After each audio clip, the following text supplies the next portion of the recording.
World Cup continues to deliver nonstop action, and we're here for every ounce of it. Yahoo Sports Daily, Caroline Fenton, I'm Jason Fitz. What a weekend it was. France knocks off Morocco. Spain beats Belgium.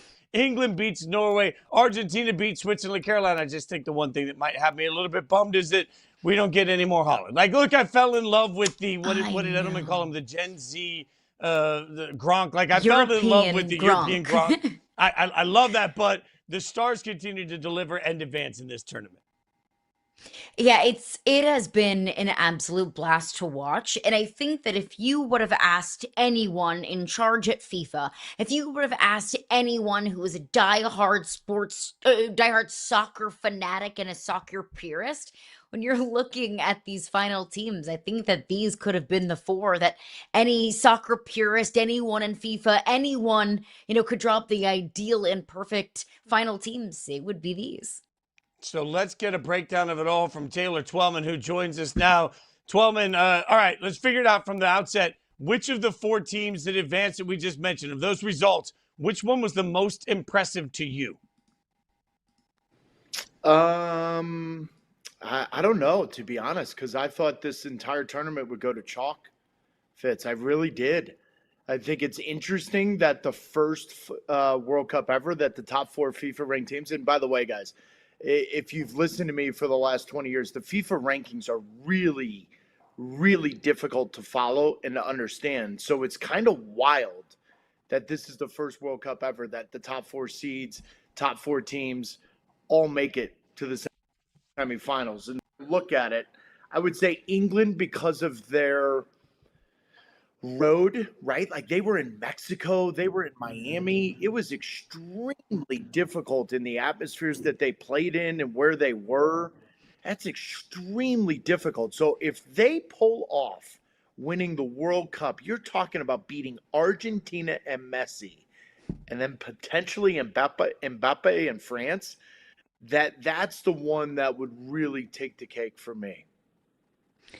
Taylor, I want to take a majority of our time to talk about these four teams. But if you'll allow me, I would like to touch on a team that is no longer playing, and that is Norway. And Erling Haaland has absolutely just swept the nation. He has become at least a superstar here in the States, and I think a global superstar if he wasn't already. We're seeing the last World Cup for Messi. We saw Ronaldo step off the pitch for the final time, the World Cup pitch for the final time in his career.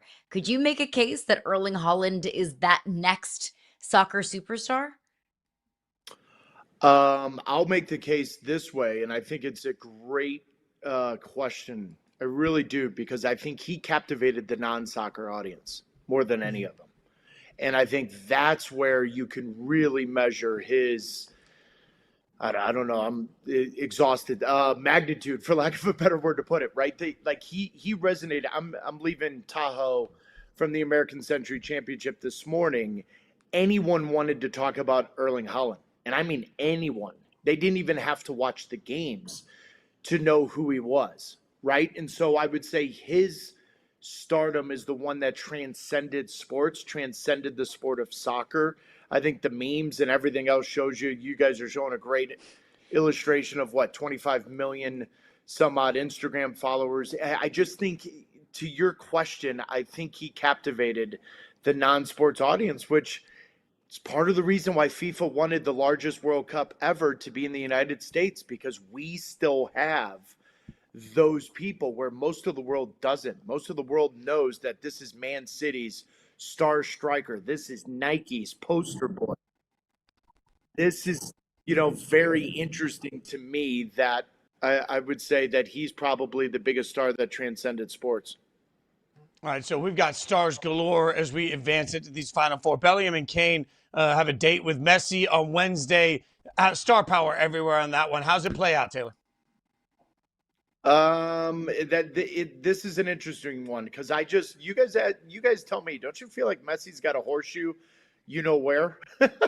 I mean, it's just every single thing is going his way, their way. He's done a fantastic job of managing circumstances. The teams just capitulate when they play against them. Switzerland and Bolo diving, looking like a complete fool, fish out of water, gets a second yellow. They're now playing up a man, and Julian Alvarez scores, in my opinion, the goal of the tournament. Now, the question will be for me, both teams are tired. Both teams have played extra minutes.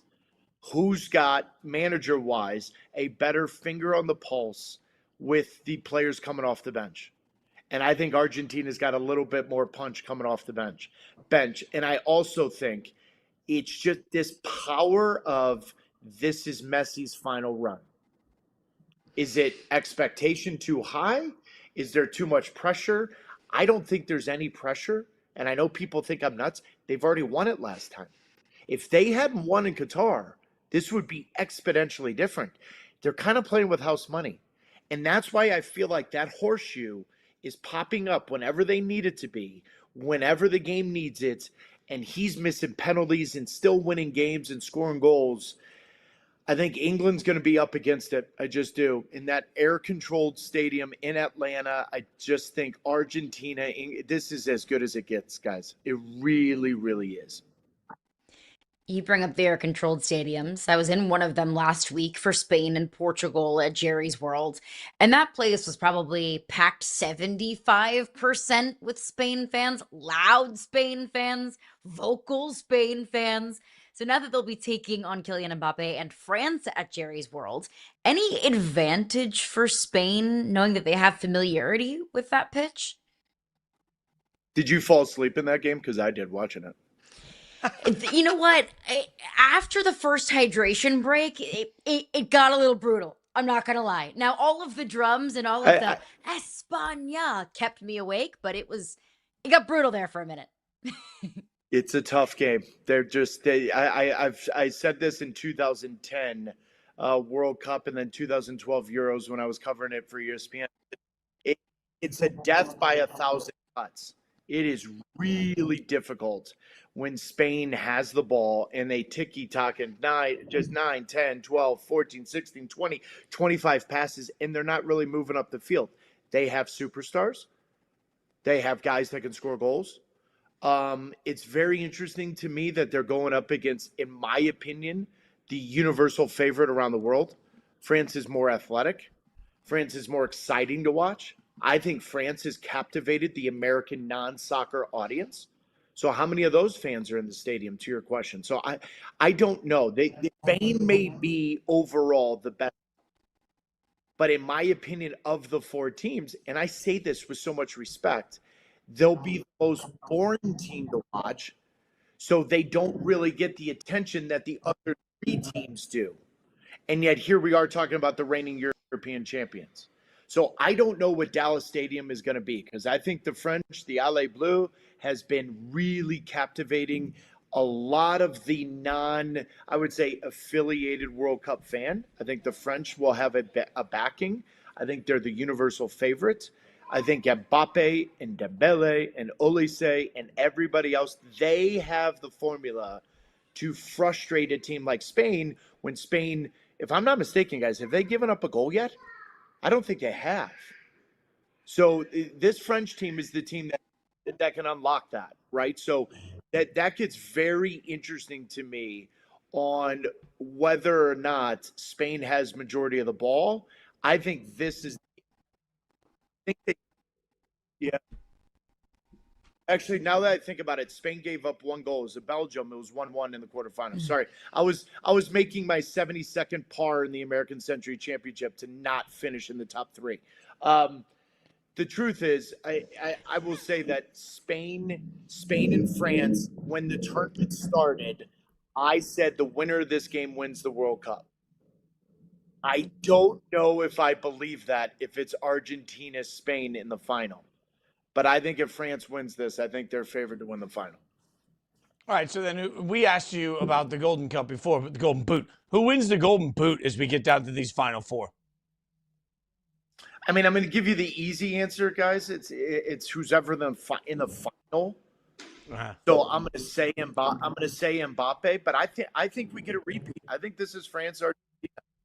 I think this Argentina in a repeat of a World Cup final, and now you're talking about which player may have more assists because neither player may score. So then that's the tiebreaker of all of that. So that's where this gets interesting. Yeah, house money would say Mbappe, because I think if France wins the World Cup, he's going to have to score. Every single time I have second guessed that 5'8", 160 GOAT wearing an Argentina jersey, he has somehow surprised me. So it's very difficult right now for me to sit here and tell you that Messi's not going to win it. You mentioned you've been playing at the American Century Championship this past weekend. So let's go from the Golden Boot to a Golden State Warrior that you shared a golf course with this past weekend in Steph Curry. Any discussions, any conversation about Steph Curry and whether or not he could be playing with LeBron James next season? Yeah, listen. Steph and I have gotten to know each other through the golf, and it's amazing. And I will be abundantly clear to you guys: I am not a media person here. I stay away from that. I need to make sure that everyone understands that I can separate church and state. I will tell you, we may or may not have had a conversation about it, but it doesn't matter because I will not reveal it. Because when Steph and I play golf, I will be probably asking for a stroke, and I need to get that stroke, so I need to be on his good side.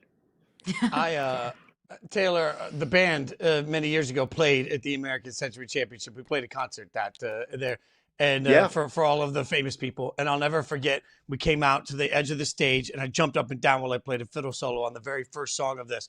And like, it's hard to play the fiddle and jump up and down. And I'll never forget looking at Aaron Rodgers sitting in the second row, arms crossed, completely unimpressed. I finished my fiddle solo. He looked at the very two attractive people that were side by side with him and went, eh. All right, so that's my favorite American Century Championship story. I mean, listen, I think Aaron Rodgers looks in the mirror sometimes and does that. I just think that's who Aaron Rodgers is. It is what it is. It's a life goal for me at some point to be on the sidelines when he scores a touchdown and just be like, "Hey, so from your weekend, what was your favorite American Century Championship story?" I mean, guys, you're looking at the pictures. I'm the only one in the American Century Championship that has to work for a living. Just let that sink in. You know what I mean? Like, so the truth is, when you're walking around, I will say this on a serious note, real quick. I've never been asked for more autographs this year than the previous 2 years. And I think the power of the World Cup has been immense. The power of this platform here with Yahoo. The amount of content that people are really, really just taking in and wanting more. I mean, I can't tell you how many times when we talked about the VAR and the yellow card and red card with Balogun, how many times they referenced Yahoo Sports in our platform. So that in and of itself should tell you where we are with the sport of soccer. It's no longer the sport of the future. It's the sport of now, and quite frankly, MLS is the league of now. It's the ability to compete at a high level. American Century Championship does an amazing job of making all of us has-beens feel like that we can still play. Some of my best friends have come from this tournament and the sport of golf. Marty Fish is a great example, right? Marty Fish is a great example. Congrats to him getting his third trophy, all of that. So I've got about 7 to 8 guys because of the sport of golf after all of us retired. And a lot of it is because of NBC and American Century saying, you know what, let's invite a soccer guy. Let's see if he can do anything. And fortunate enough for me, I've been in the top 10 for 3 straight years. So you're out there on the golf course, you're having a good time, and Twitter thinks that you're calling a game. Let's pull this up. All right, you got to get America caught up on this classic. This person on Twitter says, usually Taylor Twellman is very good. He's but insufferable today. Wrong on every call. Absolutely rooting for England. To which Taylor Twellman responded, because he's, I'm in Tahoe playing golf, you idiot. Come on, Taylor. Like, who'd they confuse you with? Why'd they think that you were on the call? Oh, gosh, bless it. First off, I listened to the game. My round ended, I think, in the 12th or 14th minute of England-Norway. And I think John Strong and Stu Holden have done a fantastic job. But traditionally, when you're American and you don't have an accent, people on social media are just going to, say what they want. And so I had 4 or 5 of these. saying, why are you protecting England? And I'm thinking, did I do an interview on the golf course about England? Like, I literally, for a minute there, I was like, what the hell's going on right now? So I just put it out there, and I didn't realize it got a lot of legs until I was watching the local news here in Tahoe, and they were showing American Century Championship highlights, and then they showed my tweet, and I was like, huh, that's cool. Great. Awesome. I could have said a different word than idiot, by the way. I commend you for not. I commend you for not. Taylor Twellman will be back with us on Wednesday. Buddy, if you need a caddy next year, well, I'm not qualified to caddy. If you just need somebody to hype you up on the course and then maybe just whisper a little polite trash talking to everybody else, and I'm here. I'm just letting you know if you need a buddy in Tahoe next year, I'm ready. My problem, Fitz, is I feel like you would get this look a lot after your reads. Yeah, that's 100% correct. 100% correct. The Aaron Rodgers special. There's no doubt about it. We'd make it through one. Taylor Twellman would fire me after the first hole. He'd be like, you are gone. I would say one thing. Just carry the bag. I got you. I will carry the bag, and I'll wear a proper outfit. It'll look great. Taylor Twellman, follow him on social media. You'll see him back here on Wednesday getting those great breakdowns. We appreciate you, brother. Always great stuff from Twellman. Absolutely crushing it. Coming up, the latest on LeBron Watch 2026.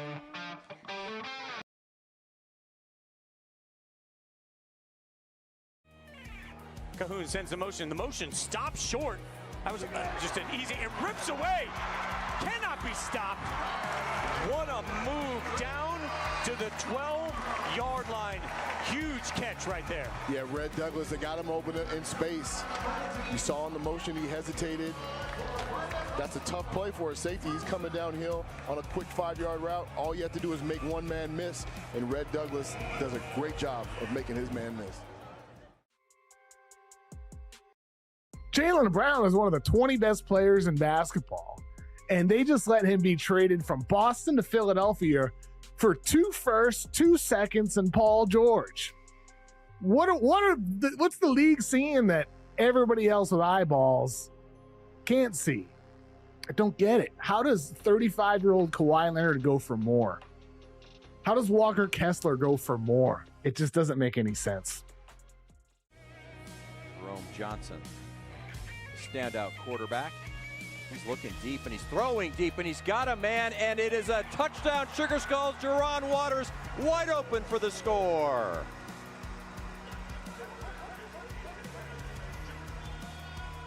That would be one of the most challenging routes to defend. I mean, he ran a post from one side of the field to the other, and if you're by yourself as a defensive back, good luck with that. How do you feel about the Seahawks skill players at this point in time? The good part, I think, if you're a Seahawks fan, what you would argue here is that outside of Cooper Kupp, like, everybody should, I think, have another step to take. It's not impossible that JSN does this again, but you bake in some, I'm not like negative against the player, but just a little regression there. The way you offset that is younger guys and other players step up.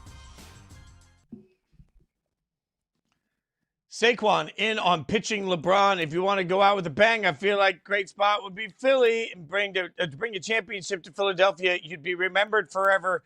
Just giving his little insight, his little sales pitch to LeBron James, as we are still days away, we think, from knowing anything that the King's going to decide to do. But that doesn't keep us from speculating in the way that we love to. Something, everything, nothing. This is where we're going to take some of these moments with LeBron. We're going to figure out if it's big deal, if it's absolutely nothing, or if it's somewhere in between. So, which of those, something, nothing, everything, do you think best describes Saquon's sales pitch to LeBron?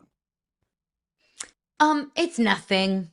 Because I don't think that LeBron was like, for so long thinking, the Sixers aren't for me. But after Saquon says how great life would be in Philly, then you know what? I shall be a 76er. So it's nothing, but it is cute. It's sweet. It's fun. I like Saquon putting on for the city of Philly. I'm sure Philly fans everywhere are like, yeah, that's our guy. It doesn't mean anything to me. I don't think it changes anything of LeBron's decision-making process. I don't think that all of a sudden changes LeBron's mind. It's cute, but it's nothing. Yeah, a lot of these answers will go through a little bit of each, right? So to your Yeah. point, I don't think, let's just break this down to its core, take all of our feelings about it one way or the other, just use logic.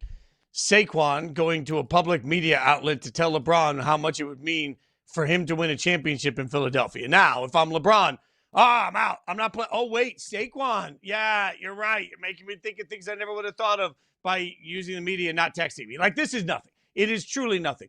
But it's also at the same time something and everything to me that Saquon's out here stumping for Philly. Like, I think sometimes we just forget that Saquon Barkley, for how many years was a Giant. Now he's just absolutely an Eagle. He's defined for all of his success in Philly. He's embraced Philly, and they've embraced each other. So I think it's kind of cool to have Saquon out, not only playing for the Eagles, but also promoting the city and what it would mean for a championship. He knows what it would mean to be on the right side for Philly. He knows. Like, I think that's a beautiful statement from Saquon. It's what I would expect from Saquon, but it's nothing when it comes to changing LeBron James' mind. If we're going to buy what Wendy has told us repeatedly, which is that LeBron has a very close-knit group that he's talking to and relying on.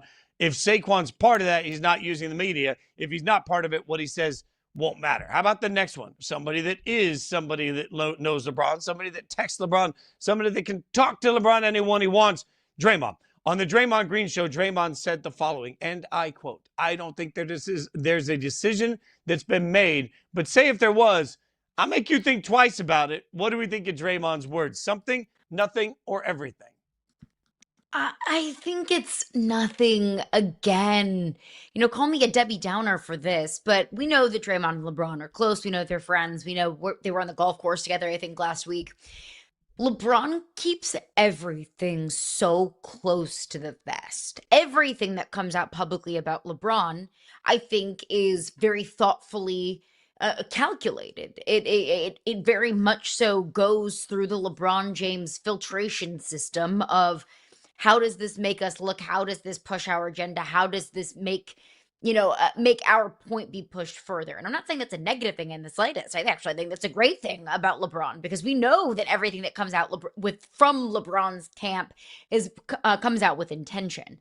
So I don't think Draymond, who has such a close relationship with LeBron, would be coming out publicly on his podcast and just kind of airing out LeBron's dirty laundry, or maybe sharing and spilling secrets that LeBron doesn't want shared. So it doesn't really mean anything to me, Fitzy.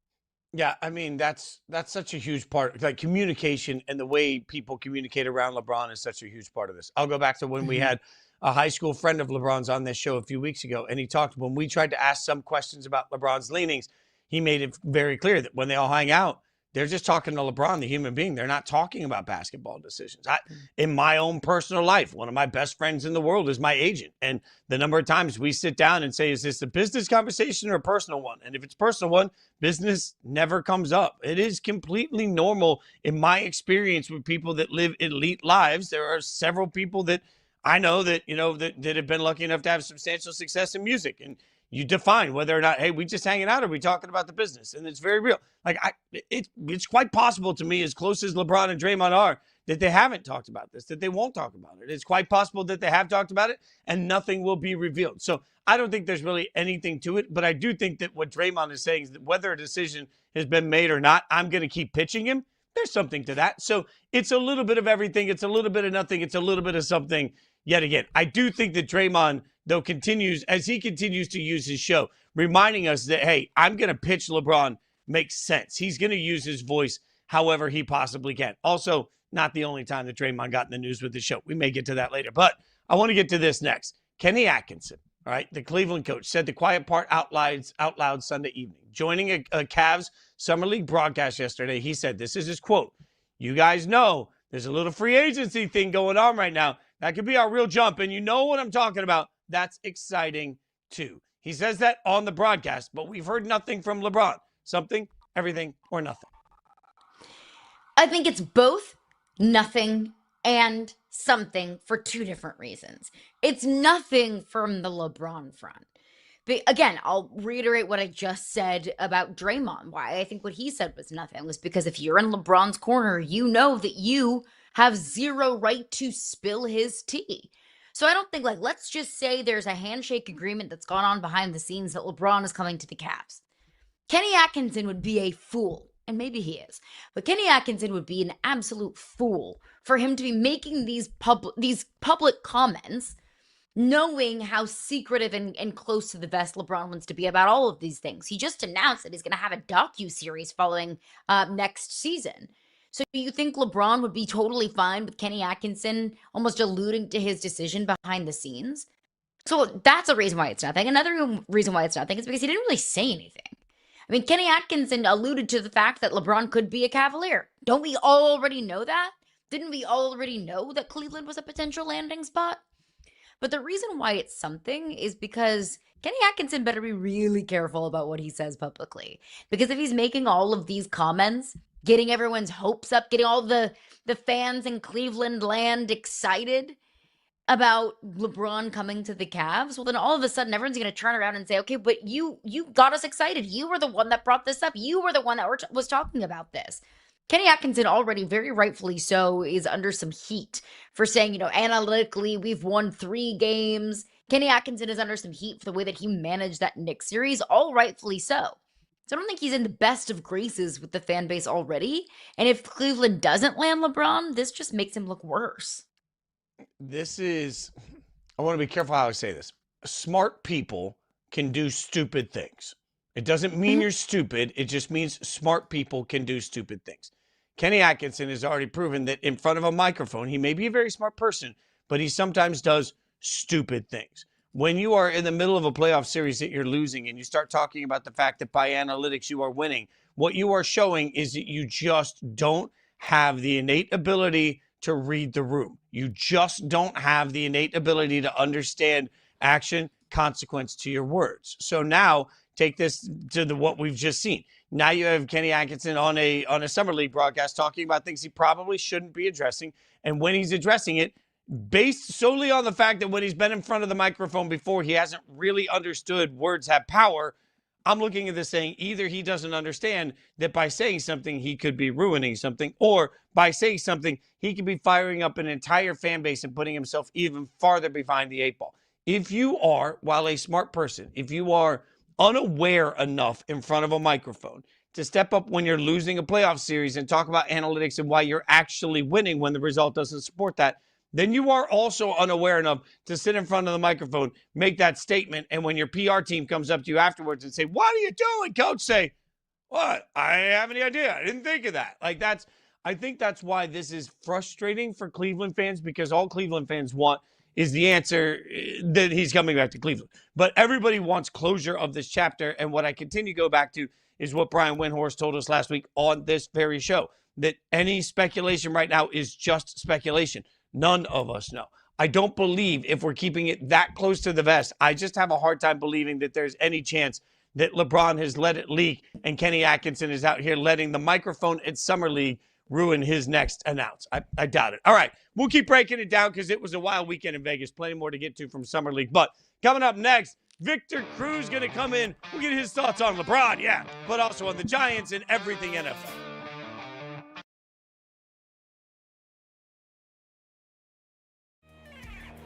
Cahoon comes back up, and we'll see if they do another quarterback sneak type play, a tush-push type play. So he's right up under center. And this time they hand off. Almost had him in the backfield, but cannot be stopped, cannot be contained. That is a huge touchdown for Billy Bowens.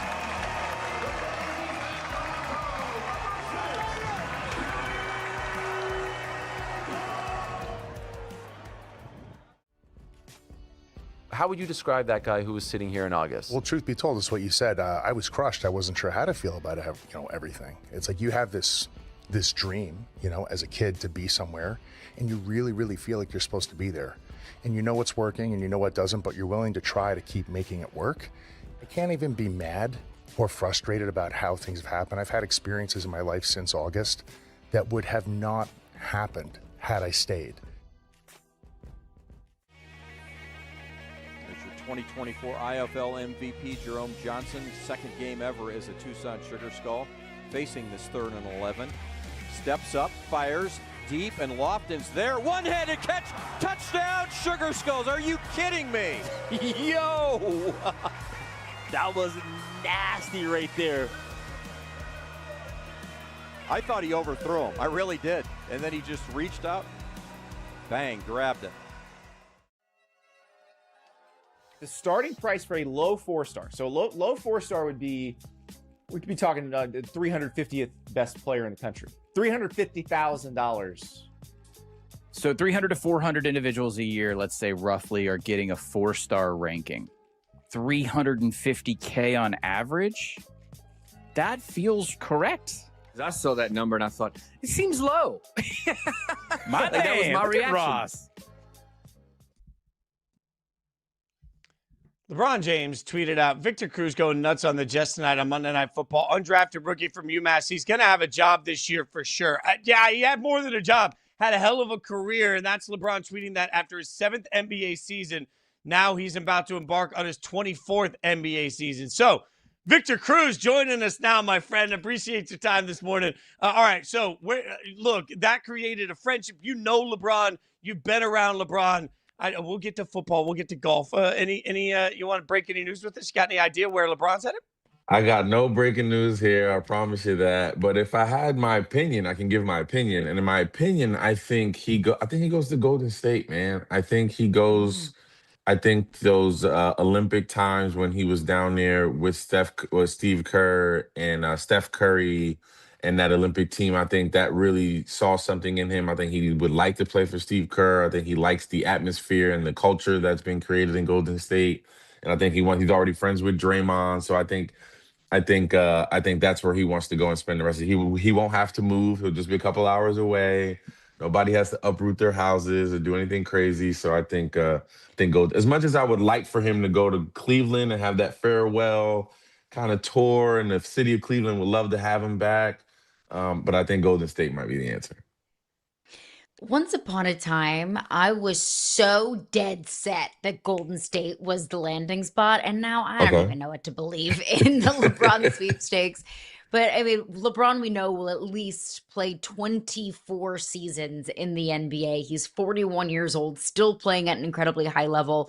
Will we ever see the longevity like we are seeing in LeBron James's career? It's too early to tell. I think there's a chance with Wembanyama. I think he's someone that takes care of his body, that understands the longevity play, that really takes it serious. And he's come in obviously very young and has an opportunity to do so, but it's so hard to do that. I mean, it's been well documented. LeBron spends millions of dollars on his body and his preparation and taking care of himself. And you just never know how your body's going to react to you when you turn 35, 36, 37. You know, when you start to get in those upper 30s, which is still young in the normal world. Okay, let's not get all crazy and think that that's so old. But in sports, in professional sports, you start to get a little longer in the tooth, and your body starts to change. So I think that's the biggest part that's indicative, and see how players of this day and age are able to, now that LeBron is kind of the blueprint of it, let's see how these new age players in the next generation takes care of their body and who can be the next one to do it. I mean, let's transition to football, the sport that you obviously know incredibly well, right? But we see NFL players, Victor, playing longer and longer too. We see guys that, I remember when hitting the wrong side of 30 was something we said all the time about everybody. And now we see guys playing later and later. What is it about that that's sort of allowing athletes to play later into their careers? Again, I think it's players understanding and putting the equity financially into their bodies. I think they understand that, look, if I want to max this out, if I want to get the most juice out of this game and out of this sport and out of this lifestyle that I love so much, I got to put some more finances into it. And I think guys understand that the off season isn't really the off season anymore. You have to take care of your body. You have to do the things to, take care of what you need to do. I remember Michael Strahan telling me, you never get more than 80% away from playing shape, even in the off season. Like, you're always training, you're always working out, you're always staying in shape, you're always doing new things. You see guys doing yoga, Pilates, hot Pilates, all these different things to stay in shape. And I think that's the thing that's changing the game more so for everyone nowadays. And it's getting guys around and making guys have a longevity that we haven't seen before in the game of football. When we talk about longevity in football, I think the first thing that comes to mind is the quarterback position, right? We've seen Aaron Rodgers is playing into his 40s. Tom Brady won a Super Bowl in his 40s. Quarterbacks are playing a lot longer. We don't necessarily see that same longevity maybe for running backs or your position for receivers. Why is wide receiver maybe a position where we see that breakdown happen sooner than maybe some other positions? Well, I think it's because of the style of play and the way, our jobs are predicated on running as fast as we can, cutting as hard as we can, jumping as high as we can. And I think just over time, that wear and tear on your body just takes a bigger toll on you, in my opinion. I think, running at top speed and cutting, not just in games, but, 40 times in practice, another 50 times in the off season when you're working out and preparing for the upcoming season. Then you play, if you make it to the Super Bowl, you've played in what, 20 games, 21 games. You repeat that over a 6, 7 year period. That's a lot of cutting. That's a lot of wear and tear on your body. So that's why when receivers get a little bit more up there in age, you see their skill kind of diminish a little bit. They may get a hair slower, or they might not be as quick out of that break. But the lucky ones that are taller, have a longer stride length, are able to prolong their career because they can just run straight and jump over people and get the football. Whereas the smaller, more compact receiver like myself, when they get older and maybe lose that step, it looks a little bit different than guys that are 6'3", 6'4", 6'5", that stretch the field and make it longer. So I just think that wear and tear on your body just weighs on you a lot more as you get older. The ultimate old guy is Brady, and you all beat him in 2012. The Giants took down the Patriots. We all know this. Now that you've had some time to sort of separate from your career, when you look back on that season, what's a memory that stands out to you? Oh man, there's so many. I think the biggest memory was week 3 when I got my opportunity to start. I mean, there's obviously the game, the Super Bowl, but I think once I got the opportunity to be a starter in the NFL, it was something that was like a dream come true and something I didn't want to let go. And I wanted to make sure teammates like Justin Tuck were continuously proud of me, and when I was making them proud and making sure that the legacy of this storied franchise continued to live on. And week 3 against Philadelphia, I had 3 catches, 103 yards, 2 touchdowns. It was kind of my regular season coming out party, and it was something that I'll never forget. And then to continue that season and set the single season yards record as a receiver for the Giants and win a Super Bowl in the same year. I mean, you can't chalk it up any better than that. So I think that was the biggest memory, was getting my first start and making my family and my teammates proud and continuing that trend throughout the course of the season. And I know Giants fans are hoping and praying and just waiting to relive the greatness that was that 2012 Super Bowl season. What did you make of the Giants offseason moves of bringing in John Harbaugh and re-upping Joe Shane's contract? I love it, man. I think it was all continuing to bring the pedigree and the character of this football team back to the forefront. And I love Dayball. I love some of the other coaches that we've had. They were all good guys. But I think John Harbaugh immediately comes in and brings a certain pedigree and a certain character, level to your team that we hadn't had before since Coach Coughlin, in my opinion. As soon as a guy comes in with that winning pedigree, he's been to the mountaintop. He understands what it takes to win. He knows what it's like to have a franchise quarterback and how to get them on the right track mentally and get them going. So I'm excited to see, and you're starting to see, I've been, in and out of those locker rooms already, talking to some guys, and you see his impact already happening. The way he goes about his business, the way he, conducts his practices, and some of the things he's doing inside the meeting rooms, like, you can see that it's already starting to have an effect. So I'm excited about what he brings to the table. I'm excited about what Jackson Dart can do in year 2. And I'm excited for that defense and wreaking havoc across the NFL all season long. Malik Neighbors, obviously a superstar when he's healthy, not healthy right now, trying to come back through this process. What have your conversations been like with him? Just trying to keep his head on straight and trying to make sure that, injuries happen in this league. And now it's a matter of, he just needs to come back healthy whenever that time is, whenever that timing is for him. And when his body feels right, that's when he needs to come back. And I know the competitor in him, as everyone in this league, and when they go through injury, he wants to come back. He wants to, help his team win. I know he sees, how bright this team is, and the good thing and the upslope that this team is on and how good they can be. And he wants to be part of that. Of course, he knows he's a big key to a lot of that success, and he wants to be part of that. But I just always have told him that, no one can speak to injuries more than me, especially at the receiver position. And you want to come back when you're healthy, when you're ready, when you're confident. And if that's towards the end of this year, or if that's even next year, it's okay. He's still young. You still got a lot of landscape ahead of you, and you can still achieve all the goals that you want to achieve in this league. Even though if you had an early setback in your career. Fisher, I used to work every single day and had a radio show with the guy who played wide receiver in the NFL for 14 years. And I learned so many things from him. And one of them was the only person that can really take you inside of the mind of a receiver is a wide receiver. So help me with Correct. this as somebody who played wide receiver in the NFL at a very high level. Take me into the brain of Brandon Ayuk, the 49ers receiver who's been very outspoken on social media, has probably burned a lot of bridges and the things that he has said on social media. Where is this coming from and what could come from it? That's a good question. I honestly, as much as I know the brain of a wide receiver, Brandon Ayuk has a different type of brain. I don't understand the brain that he has at the moment.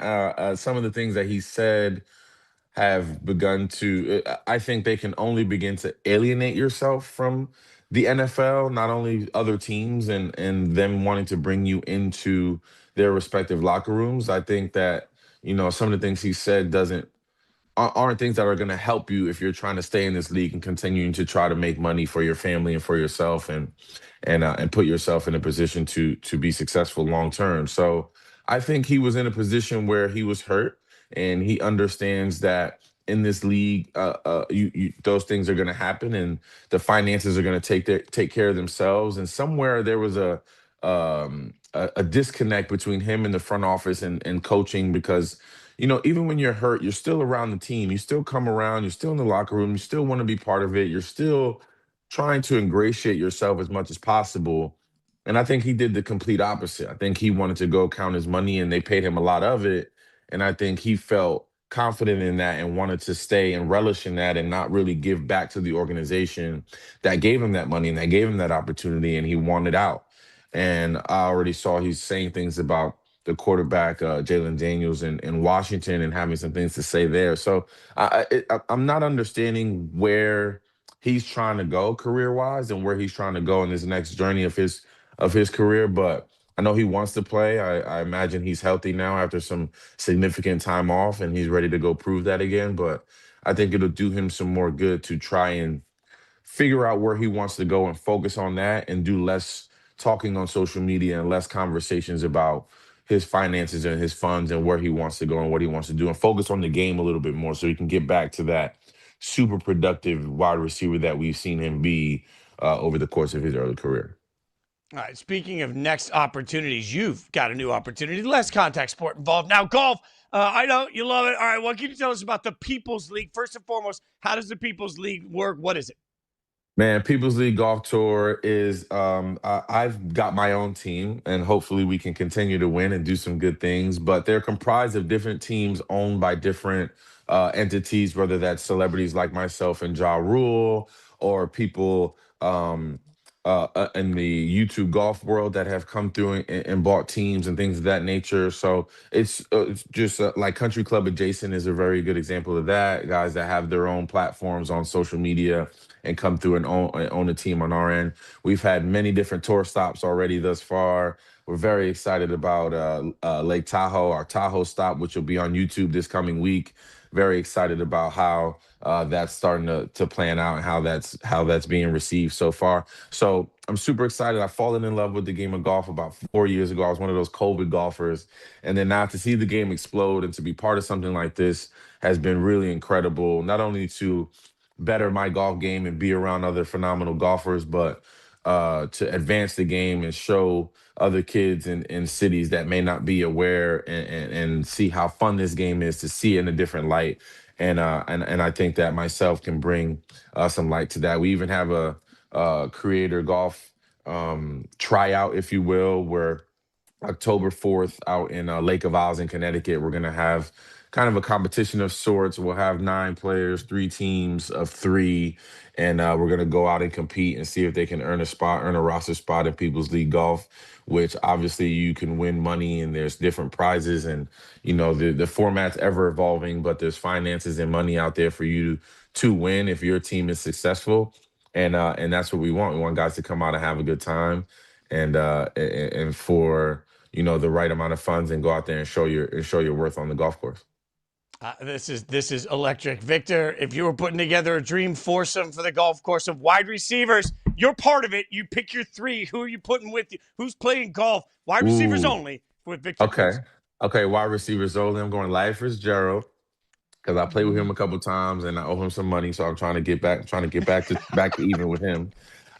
Jerry Rice, and last but not least, I'm going with Chris Carter. That's a good foursome. A lot of trash talk in that foursome, by the way. A lot of trash talk. I mean, any That's not even foursome just with a wide great receivers. golf foursome. That's a great wide receiver foursome. I'll take those 4 guys on my fantasy team. That's amazing.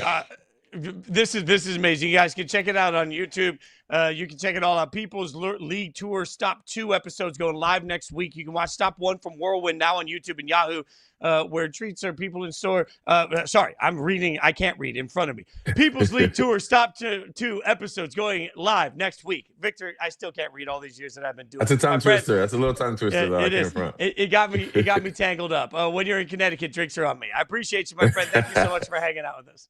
No problem, guys. Thanks for having me. I appreciate it.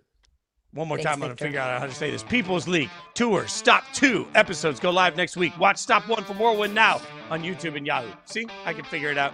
Conor McGregor couldn't figure out how to fight. We'll tell you next.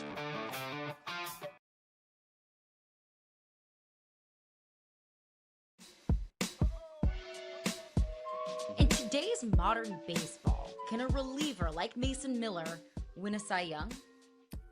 That's a good question. It would take a year, I think, like this for Mason Miller, a strikeout rate of over 60% on that slider, to make people say, yeah, he deserves the Cy Young. But if it doesn't happen and Mason Miller does this for the rest of the year, it will never happen. I think it's safe in saying that.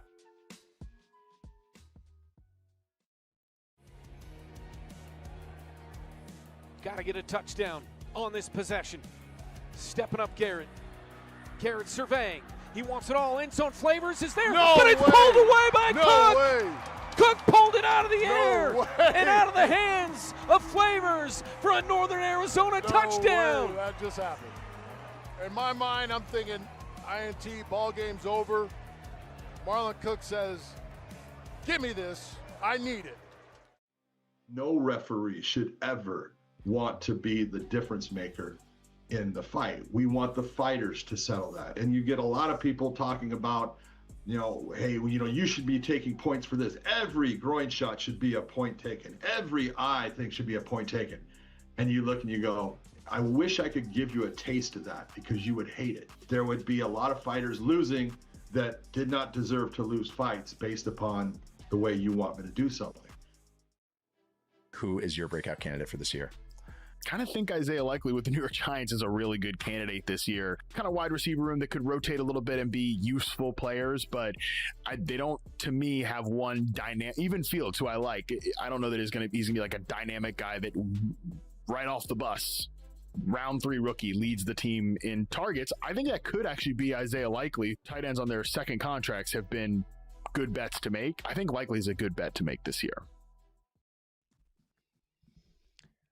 Bam Adebayo and Tyler Herro got into a physical altercation in Vegas on Friday in which Adebayo struck Herro, sources tell ESPN.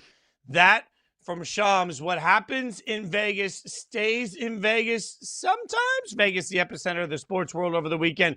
We're going to take a look at some of the big stories that happened in Sin City over the weekend. What do we make of it, Caroline? Stunned to find out the blood was that bad between the two of them? I absolutely was. And by the way, what happens in Vegas stays in Vegas is probably the biggest fallacy of all time, because I feel like I keep finding out about things that happen in Vegas and it doesn't make people look very good. I also think that this is really embarrassing for both Tyler Herro and Bam Adebayo. We learned that this came from one of Tyler Herro's Instagram burners or Twitter burners or whatever. He was talking about Bam Adebayo's $60 million contract. He only plays defense sometimes. I'm sorry, grow up. You're a professional athlete that makes tens of millions of dollars every single year, and you feel the need to make a fake account to just totally trash talk your former players that you played with for a very long time. That's embarrassing. It's embarrassing for Bam Adebayo to take it so personally that he walks into Tyler Herro's AAU basketball practice to confront him about it. All of this just feels so childish. It feels so unnecessary. Like, grow up and be professionals. My goodness. These men, I just looked it up. Tyler Herro makes $35 million on average annual salary on his new deal. Bam makes about 49. We're talking about two multimillionaires that are at this point are no longer just athletes. They're CEOs of their own company. They're CEOs of their own brands. And they're out fighting each other. In what other world would we ever see this? There is never a world where this is acceptable for any grown-ass man to just walk up and punch another grown-ass man. But the fact that you've got two people with so much status, so much opportunity, so much money acting like this makes absolutely no sense to me. This is part of what has changed over the course of the last 20 years. I've lived through it. I've seen the ascension of wealth from athletes and the understanding that as you reach more platform, you become a mogul. You're a businessman as much as you are a basketball player at this point. I cannot imagine any other headline where two CEOs of companies that each are worth $30 to $50 million annually are out fighting each other in the clubs in Vegas. What are we doing? What are we doing when you think that's an appropriate action? One thing you have to understand as you get more platform is that action has more consequence. It's the reason that you have to watch what you say once you reach a certain level of fame when you're out in public, because you never know who's pulling out a cell phone and simply recording you. You could lose everything because you're acting like a jerk. As you get more platform, you are held to a different standard. That's the way society has always worked. I don't care that this is two NBA players. I care that this is two multimillionaire CEOs of their own businesses that should be well above acting like children in a schoolyard. You are NBA superstars. You are not fifth graders that need an attitude adjustment from the principal. So stop acting like kids. I am stunned by even the concept that you could put yourself in the situation where you are in this, where you are part of this headline and where you're acting like this. I don't care if you're in the club. I don't care if you're in Vegas. Do better, be better, act like grown-ass adults. It's just stunning to me. Also, stunning to me that it was that bad, Caroline, and they were teammates at Miami. Like, it speaks to the ability of the Heat to sort of keep everything under wraps. Much like the Steelers. I feel like every time somebody left Tomlin and the Steelers, they implode as a personality. And you're like, oh, they do a lot of personality management in the Steelers. Clearly, the Miami Heat have been doing the same thing. All right, NBA Summer League off to a hot start. So what happens in Vegas stays in Vegas, but not the hot takes. The first four picks of the NBA draft have all showed out. AJ, 27 points in his debut. Darren, 24 points in his debut. Then we asked which would be better.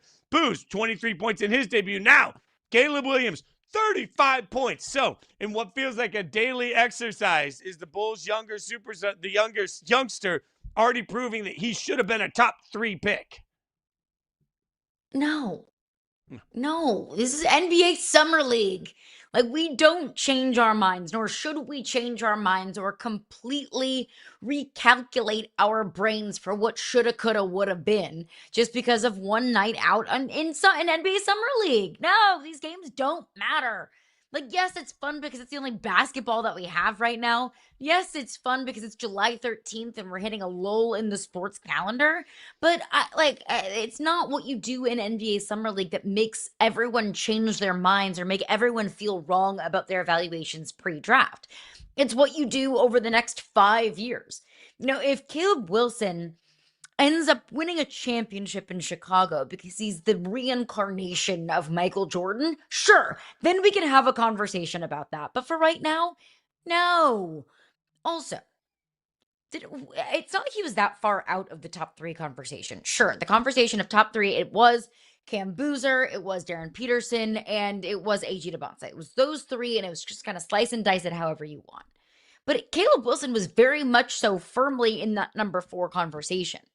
So if Caleb Wilson was doing this and he was like a 5th round pick and nobody was even talking about him, then sure, we can have that conversation. But it's not like he was so far out of the top 3 picks. It's not like his evaluation was so off compared to what we've seen in a very small sample size. Like, he had a great outing. So have these other guys.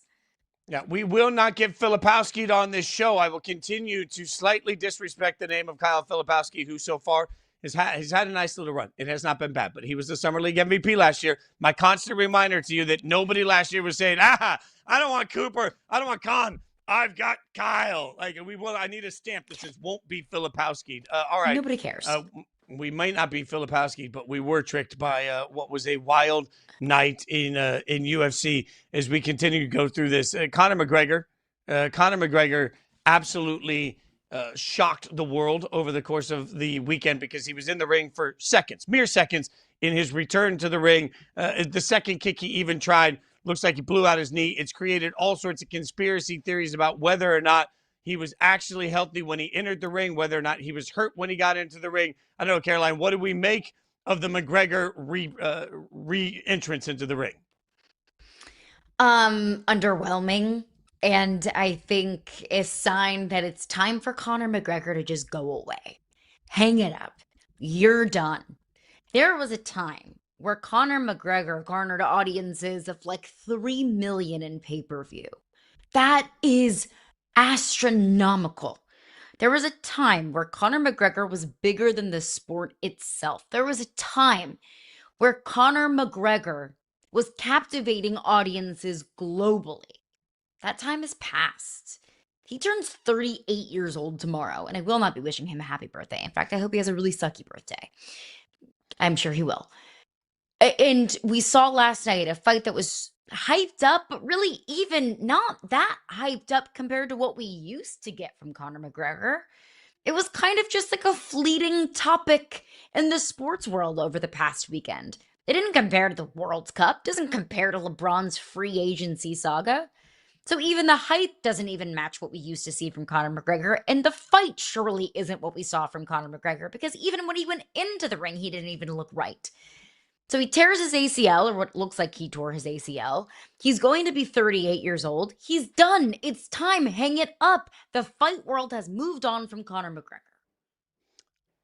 I fear that while your concept is right, I don't know that it's actually the way it's going to play out. I think we're going to find out that there were massive historic numbers on this fight. I think we're going to find out that everybody tuned in. And the hardest part about this is that when you have a fight that lasts 5 seconds, blew out his knee in the opening 5 seconds against Holloway, right? So when you have a fight that was that, and now has turned into conspiracy theories of whether or not he was actually injured. There's slow-mo replays everywhere of him walking into the ring and trying to figure out if he was being ginger with that leg coming into it. Was he treating it tenderly? Everybody's overanalyzing portions of this. It's created conversation about what UFC did or didn't know. It's created conversation about what McGregor's camp did or didn't know. When you are now embroiled in controversy, when yet again your name is less about the greatness that at one point you had in the octagon, and now instead your name is around controversy, I just wonder how a cynical world will view something that is easy to view cynically. Conor McGregor didn't even get the chance to get his ass kicked. I think there are plenty of people that watched that fight hoping they were going to see Conor McGregor go down, but also the vast majority of the money was on Conor McGregor. So now you have a situation where the sports books made money, UFC made money, Paramount Plus made money, Conor McGregor made money, everybody else lost money in this fight, and now everybody that lost money is looking at it and instead saying, oh my God, I can't believe how tragic it is that somebody had this happen. Instead, we're all looking around and saying, did we get bamboozled? Did we get fleeced in this process? Did we get taken for one? When that becomes the conversation, my question is, how does Conor McGregor rebound? Because the one thing that has always sort of distracted us, the paying no attention to the man behind the curtain moment for Conor McGregor has always been the legend of Conor McGregor in the octagon. But I think we're forgetting it's been a long time since we actually saw the legend of Conor McGregor be legendary, and instead didn't find ourselves after a fight talking about what used to be and what used to happen. I feel like, Caroline, the hardest part about this for the UFC and for Conor McGregor is that a ton of conspiracy theorists, which are already all over social media, are now enraged with the concept that they got. And I don't know how you fix that. I don't know how you fix that either. I don't know if you can fix that. I don't think the global phenomenon, the persona, the brand of Conor McGregor is going anywhere, because I don't think that that just goes away overnight. I still think that Conor McGregor's name and his brand carries a lot of weight. But from a fight perspective, nobody wants to watch that. Nobody wants to spend money on that. I mean, people did upload the entirety of the fight in a 60-second clip on Twitter. And that involves the walk-ins, and that involves some of the post-fight commentary. That's not good for the brand.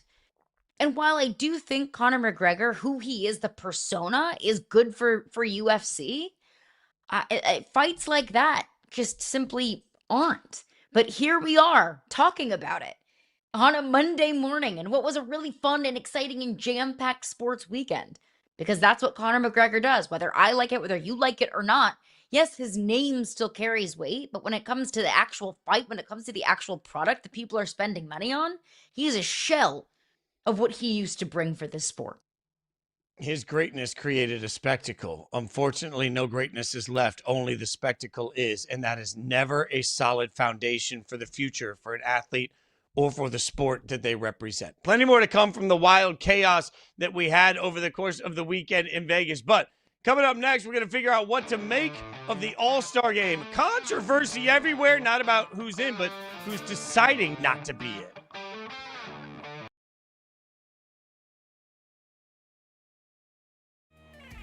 Cahoon sends the motion. The motion stops short.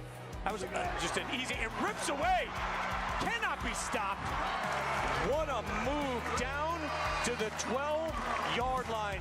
Huge catch right there. Yeah, Red Douglas, they got him open in space. You saw in the motion he hesitated. That's a tough play for a safety. He's coming downhill on a quick 5-yard route. All you have to do is make one man miss, and Red Douglas does a great job of making his man miss. Jaylen Brown is one of the 20 best players in basketball, and they just let him be traded from Boston to Philadelphia for 2 firsts, 2 seconds, and Paul George. What's the league seeing that everybody else with eyeballs can't see? I don't get it. How does 35-year-old Kawhi Leonard go for more? How does Walker Kessler go for more? It just doesn't make any sense. Jerome Johnson, standout quarterback. He's looking deep and he's throwing deep and he's got a man, and it is a touchdown. Sugar Skulls, Jerron Waters wide open for the score.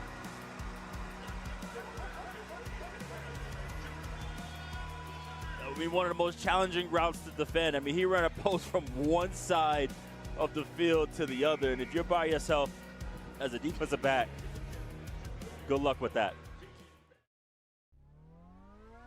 How do you feel about the Seahawks skill players at this point in time? The good part, I think, if you're a Seahawks fan, what you would argue here is that outside of Cooper Kupp, like, everybody should, I think, have another step to take. It's not impossible that JSN does this again, but you bake in some, I'm not like negative against the player, but just a little regression there. The way you offset that is younger guys and other players step up.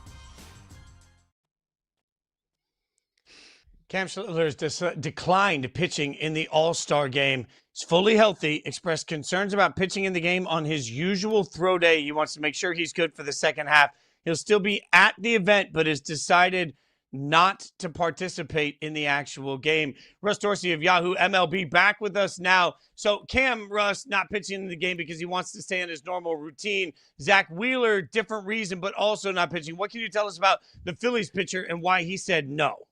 Yeah, a little bit different than Cam Schlittler. Good morning, guys. Great to be with you as always. For Zach Wheeler, he felt a little disrespected that he was not on the original All-Star roster for the National League and said, you know what? I'm out. Major League Baseball. You didn't ask me first. You asked me the 5th time after all these other guys dropped out. And I would compare it to, I was telling somebody this yesterday, you ask somebody to the prom and they say no. And then they ask 4 other people, and then they come back to you and say, all right, do you want to go to the prom now? No, I don't want to go to the prom because you didn't want me the first time. That's how Zach Wheeler feels. And he put I can't talk today, guy. a point on his first half and says, you know what? I'm going to go out. I'm going to strike out 10, my third consecutive start with 10 or more strikeouts, and says, yeah, you take that, Major League Baseball, because I'm having a great first half and you should have picked me.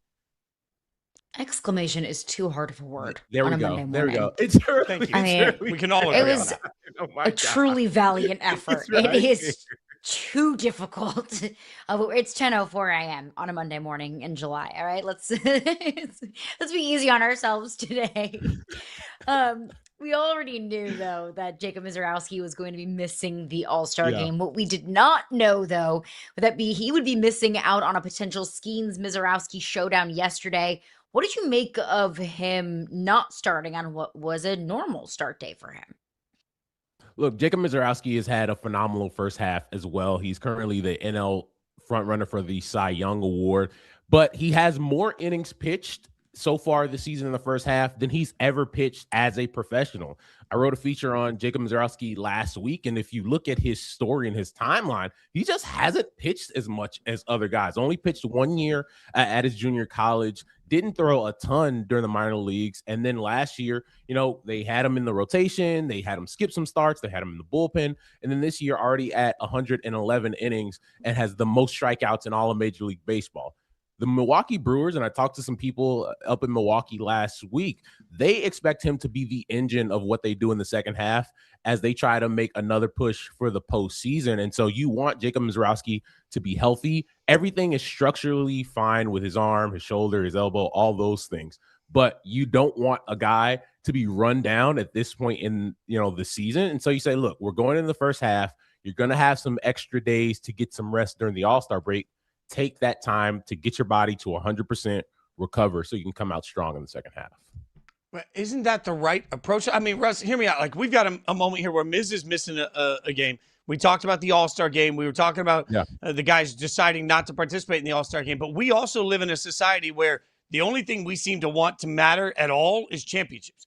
So, frankly, if the only thing you're going to be judged on is whether or not you are at your best in October, why should any player give a damn about the All-Star game? I think it's a lot harder for pitchers when it comes to the All-Star game, right? Position players, you're playing every day anyway. For pitchers, it's that weird, okay, did I start the day or 2 days before the All-Star game like a Zach Wheeler, like a Cam Schlittler?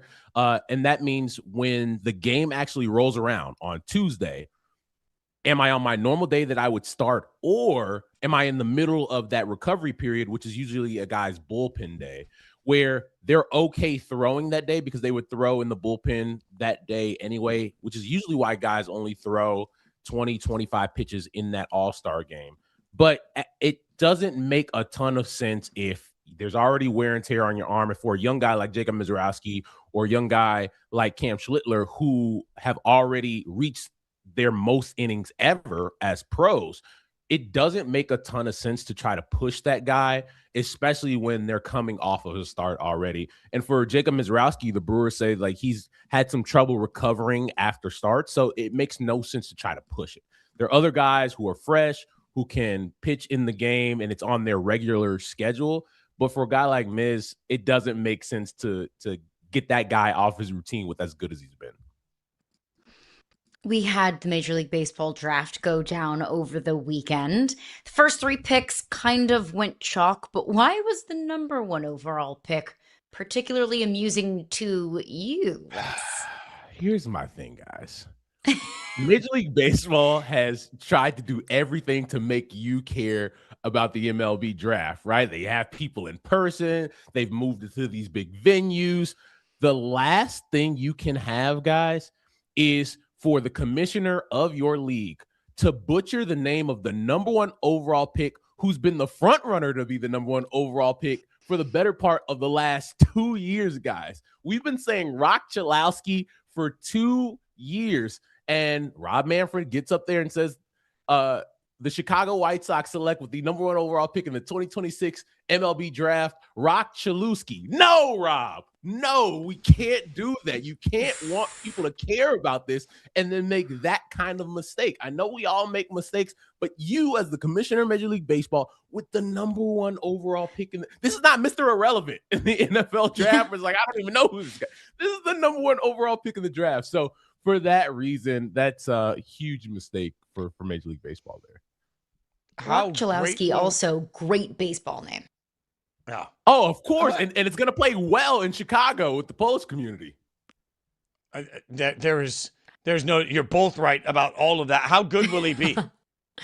Oh, he's going to be a stud, right? Like, to be the front runner for the number 1 overall pick since your sophomore season, that tells you how good it's going to be. And Chicago White Sox fans already, I live in Chicago. I've been hearing all the Sox fans. We're ready for Rocktober. They can't wait. Sox fans are having one hell of a 2026 season, and they're in first place right now as we go into the All-Star break. They already have a solid young core of position players, and you've now added the number 1 overall pick in the draft. It's not often, guys, that you have a first place team going into the All-Star break and you select number 1 overall. So for the Chicago White Sox, this is what you want. You want to collect all this talent so that you can go over the next couple of years and be a force in the American League. And it feels like the White Sox are building something really special on the South Side.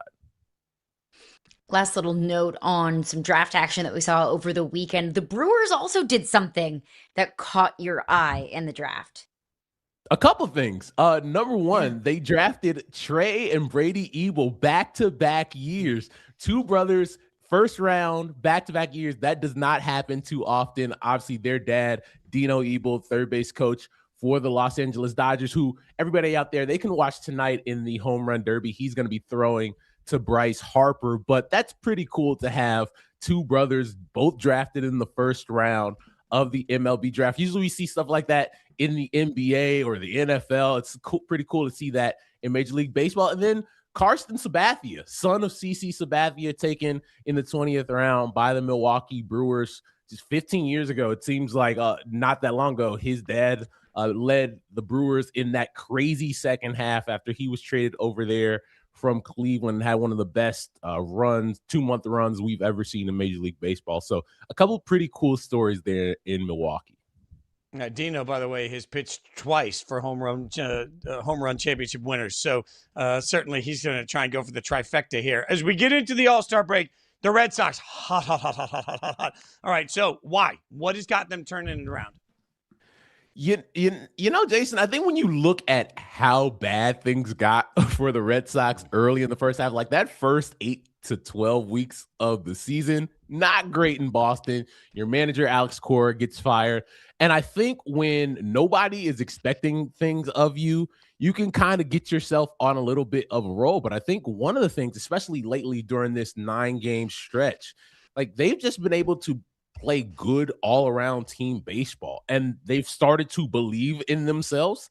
And they caught a year where the American League did not run away from them, right? Like they could have a hot stretch like this, and now they're knocking on the door of a wild card spot. And so I think for the Boston Red Sox, you've got yourself in this position where I don't know what the Red Sox do in the second half, but you've given yourself a chance. And I think for a lot of teams, especially as we get close to the trade deadline, you're going to look up and say, okay, trade deadline's here. How far away are we from a wild card spot? And if it's less than 5 games, you have to you're going to have teams that seriously consider going for it. But I think for the Red Sox, they're riding a wave of confidence. Like, think about Friday, guys. The Red Sox sat here in Chicago until midnight after their 1 o'clock game against the Chicago White Sox, didn't make it to New York to play the Mets until 90 minutes before first pitch, and went out there and beat the New York Mets, had a great series over the weekend, swept the Mets, and now they're in this position now. That's only something that happens when you're riding high on confidence. And so for the Boston Red Sox, look out, because they might be knocking on the door of a playoff spot here soon. I mean, baseball is better when the Red Sox are good. So I'm glad that it seems like the Red Sox have kind of righted the ship at this point in the season. But on the flip side of that, whose first half of the year has stuck out to you in a bad way? I'm going to go out west and say the San Diego Padres, right? The Padres have been a team that for a long time we said, okay, they're going for it. This could be the team that challenges the Los Angeles Dodgers for the NL West. They have all this star power. They've invested, they've made trades, and this year it just hasn't come together. They were lacking starting pitching. Those things have started to show cracks already. You have star power in Manny Machado, Fernando Tatis Jr., Jackson Merrill. And for those three guys, their first half was not good at all. It wasn't the back of the baseball card. It wasn't what you would expect from guys of that caliber. And not often do you say names like that, and then you go on Baseball Reference or MLB.com and you go to the runs scored column and you see the San Diego Padres as the last team in baseball when it comes to runs scored. And so for the San Diego Padres, their president of baseball operations, AJ Preller, has always gone for it. He's always said, you know what? I'm going to trade the number one prospect in our system for Juan Soto. I'm going to go out and get Mason Miller from the A's and trade a guy like Leo DeVries, who at the time was the number one prospect in baseball. But when you go into a second half, 3 weeks away from the trade deadline, and you're playing the type of baseball that the Padres are playing, it's going to be hard to really convince yourself that you're going to go for it in a year like this, where the Dodgers have already opened up at this point 12-game lead on the division and only getting larger. And there's some good teams in the National League when it comes to the NL wildcard. It's not the American League where you can be under 500 and leading a division. It's going to be tough for them this year, especially if they don't turn things around. The Dodgers are great and the AL is trash. That's the truth. All right. We're going to shout out. Yeah, I'm just saying, the Yahoo's new MLB channel is out there on YouTube. Go check out, subscribe at Yahoo MLB on YouTube. It's Yahoo MLB. You got Russ out there. You got the Baseball Barbacast and more. We've got you covered. Russ, always appreciate your time, and enjoy some fun during the All-Star break. Thank you, guys. I appreciate it. Thanks, Russ. It is going to be a blast for the Home Run Derby, no doubt. Coming up, from what happened in Vegas, we got more breakdowns next.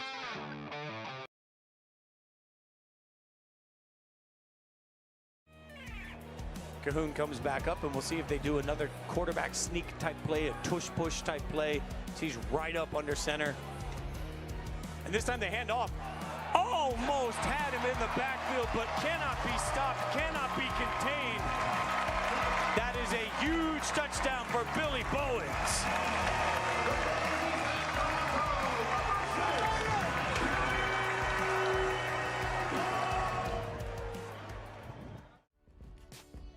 How would you describe that guy who was sitting here in August? Well, truth be told, it's what you said. I was crushed. I wasn't sure how to feel about it, everything. It's like you have this dream, as a kid to be somewhere, and you really, really feel like you're supposed to be there. And you know what's working and you know what doesn't, but you're willing to try to keep making it work. I can't even be mad or frustrated about how things have happened. I've had experiences in my life since August that would have not happened had I stayed. There's your 2024 IFL MVP, Jerome Johnson, second game ever as a Tucson Sugar Skull, facing this 3rd and 11.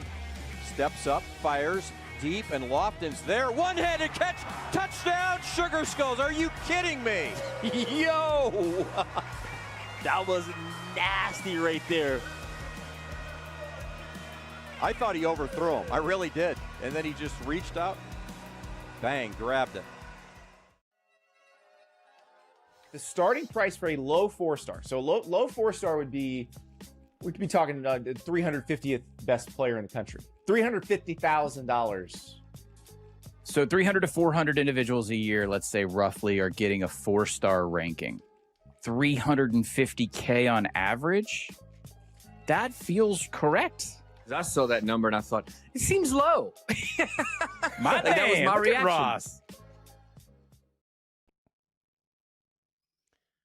Dana White, quote, I just paid Shakur Stevenson a blank load of money, and for some reason we can't figure out this celebrity out. They put him up as a OKC NBA player. Are you kidding me? Dana White was upset because they improperly fonted Shakur Stevenson as Jalen Williams on the broadcast. More what happens in Vegas stays in Vegas. Caroline, what do we think of Dana? A little upset? I don't blame him. Now, that's some very colorful language to talk about it, but I don't blame Dana White for being upset. That's a really blatant and bad mistake. Now, Fitzy, you and I have both been around this business for a very long time. We know what goes on behind the scenes. I am sure that there was just a mix-up. I am sure that there was something that was going on behind the scenes in production that led to this mistake. I don't think the UFC actually thinks that Shakur Stevenson is Jalen Williams, but that's the kind of grace that we can extend to the production staff because we work with production staffs every single day. So we kind of know what goes on behind the scenes. Not everybody extends that kind of grace to flubs and mistakes like this. There's a lot that you can't get 1,000% right in life and in this business. There's a lot of things that are just out of your control. What is in your control is getting things right, spelling names right, putting the right lower third up for the person that is involved in your business. So I don't blame Dana White. I do blame him for maybe some of the language, but that's Dana White. But I don't blame Dana White for being upset for a totally and completely avoidable flub here. Yeah, it is a mistake, and I'm sure somebody somewhere is paying for that mistake. I will remind everybody, to Definitely. Caroline's point, let me be the nerd in the room for a minute for everybody that's yelling about UFC production. The celebrities that are in attendance, they have a list going into the game and going into the match, the fights, on who's actually going to be there. And they create graphics in advance for all of the names of the people on the list that they expect to be there. From my understanding, they then number those graphics. So they have them in a system, and there's a person called a graphics operator that has a whole panel in front of him. So somebody in the control room, which is behind the scenes, says to the graphics person, hey, fire 21 when they put up a picture. That's the sort of language that's used there. Well, if it was mislabeled in the system, if there's one wiring that's crossed, and there's a million different ways that somebody pressing a button simply puts the wrong font up. We were working an IFL game over the course of the weekend that at one point showed the score is 70-10 when it was 10-10. Graphics mistakes happen. So I don't believe that this is an indication of the UFC not knowing who people are. That's the narrative that takes hold on Twitter because, frankly, there's a bunch of morons on Twitter that think that they know minutia and they don't. The actual fact here is probably that somebody just pressed the wrong button and a small mistake was made. That being said, Dana White pays everybody to execute their jobs as perfectly as possible. There's an expectation that you get these things right. So I see both sides of it. I just had to remind everybody, I don't think this is some great disrespect. All right, how about this? All right, a lot happened at UFC 329. We had a bunch of people there: Justin Jefferson, Vince Vaughn, Max Crosby, Mike Tyson, Puka Nacua, Theo Vaughn, tons of them. But maybe the biggest was a jacked version of Dak Prescott. Jacked Prescott. Look at this photo from Bussin' with the Boys. Jeez. Dak Prescott. Look at those arms. Look at Dak's in the gym. What do we think? That is some beef. I remember a time when Taylor Lewan could make Dak Prescott look teeny tiny, and now, oh, how the tables have turned here. It's a nice little, post breaking off the engagement beef up for Dak Prescott. My goodness. I don't know if that necessarily means it's going to come in the form of a playoff run for the Dallas Cowboys, but Dak Prescott does look beefy. He looks awfully jacked. This is the funniest thing to me because when you mentioned the post-engagement beef up, I had no idea because, as you well know, as Caroline has figured out, I live with my head in the sand on most things pop culture that are fun. I don't know why. Honestly, a nice place to be. It just never even comes across. Like, I am John Cena with anything pop culture related. I have no idea. So when you said post-breakup, I was like, yeah, that makes sense. Post-breakup, like every guy I've ever known that's gone through a brutal breakup goes to the gym, and 3 months later, you're like, woo, what happened to you, buddy? So yeah, Dak out there getting his. I don't blame him at all. While we're talking about stars that are absolutely out there shining, none of them held a candle to Sophie Cunningham's cameo. Sophie was absolutely incredible as a ring girl. She asked Dana if she could be the ring girl for the Patty Pimblett fight. Dana quickly said, yeah, I thought this was a prearranged promo thing. Dana saying afterwards it was minutes before, and he was like, yeah, you want to do it? Boom, you're in. What do we think of the absolute unbelievable heater that Sophie Cunningham is on? She really is on a heater. I mean, it started with the pointing meme that just swept social media. Then she was the ring girl, and then she follows that up with a 20-point night and a 30-point win on the road at the Las Vegas Aces. So Sophie Cunningham, I mean, her brand has just skyrocketed over the last couple of years. That's the Caitlin Clark effect. Anyone within Caitlin Clark's atmosphere automatically has a star status that catapults like Sophie Cunningham's has. So that's, let's acknowledge that elephant in the room, that it is because her, vicinity to Caitlin Clark, but good on Sophie Cunningham for continuing to build off of that brand and the name that she's built for herself. Anything she says on her podcast feels like it goes viral. She asked to be the ring girl for UFC, and Dana White says, yes, absolutely. And then Dana White is in attendance at Sophie Cunningham's game in Vegas. So, and good for Sophie Cunningham. She's built a name for herself. She's built a brand for herself, and she only continues to build it day over day and season over season. The glow up and the blow up of Sophie Cunningham is just a reminder that, you're right. We all talk about the Caitlin Clark effect, but it's also just, there's an it factor to Sophie that people gravitate to. There is a joy in what she does that seems, you see it in the picture there. People gravitate to Sophie Cunningham. Now, maybe they never would have discovered Sophie without the star power that came in with Caitlin Clark. I think it's fair to say that there's sort of an assist on that. But even if you take that assist, what you make of it is what you make of it. Sophie Cunningham continues to make so much of her brand in so many ways that I think is incredible. The people that have the biggest level of success so often are the people that seem to, I think, have a natural relatability. Like, you feel like if you walked into a bar or restaurant, you could sit down at a table and have a conversation with them. You understand exactly who they are. You feel connected to someone, even if you've never met them for a single second. That's it factor, no matter what type of business we're talking about. And Sophie has it. Even the way that she walked the edge of the octagon had so much joy in it, and everybody laughed and everybody was smiling. There just seems to be something about Sophie that people connect to, that sort of disengages people, that connects everybody in a way that makes it feel really natural. So this star power rise is phenomenal. Now, she and Caitlin's Fever took on Asia Wilson and the Aces last night. And I say took on kindly, Caroline. I think the right approach is kick the snot out of the Aces. 109-75. Indiana destroyed Vegas. Sophie 6 of 7 from 3, 20 points off the bench. I don't know how to put this weekend into words for Sophie, but also that's a big win for the Fever. That's a massive win for the Fever. Let's go back to the beginning of the season where the Fever were kind of losing games that they had no business losing.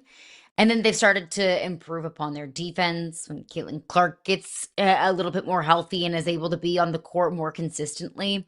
I mean, we went into the season talking about how the Fever were absolutely championship contenders, and it's a night like that that kind of proves that, yes, they are, in fact, living up to that expectation.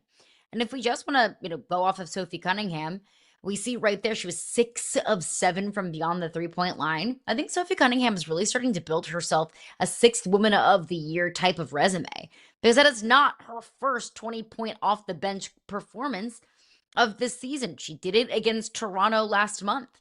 I mean, she's averaging just under 10 points per game. I mean, Sophie Cunningham, if she continues this trajectory, if the Fever continue this trajectory as well, because let's not forget the postseason awards also, I think, are aligned with your team's performance and wherever your team may rank within the league standings. I think that Sophie Cunningham absolutely has a very strong case for 6th Woman of the Year. I'm also looking at an Indiana team that's now beaten Vegas the last 2 times they played, and beaten them soundly the last 2 times they played. I'm looking at an Aces team that's lost 2 of their last 4.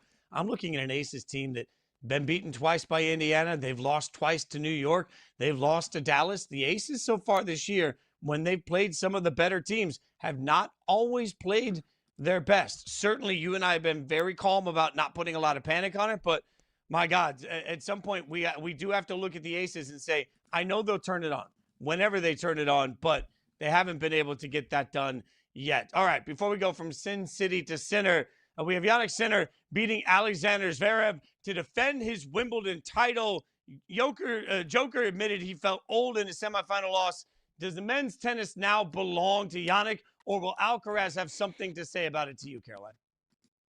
I think it's going to be Alcaraz and Sinner. I think it's going to be these two going head to head, going up against each other, competing for titles and competing for the title of the face of global men's tennis. And I think that's a great thing for the sport of tennis.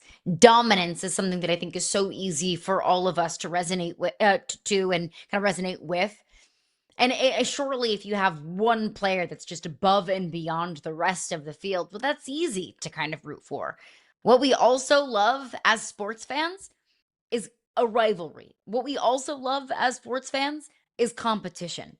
So if it is Yannick and Sinner for the foreseeable future, and both of these guys continue to win on the world's largest stage, then that is what we'll have. It will be Sinner and Alcaraz for the foreseeable future. And Fitzy, I'm kind of rooting for that. I want that. I love a good back and forth rivalry. You're right. It's not one, it's multiple that make everybody gravitate to greatness. So congratulations on the Wimbledon win. All right, coming up, college football right around the corner. We will talk to one of the best coaches in all the land next. Coach Fisch joins us.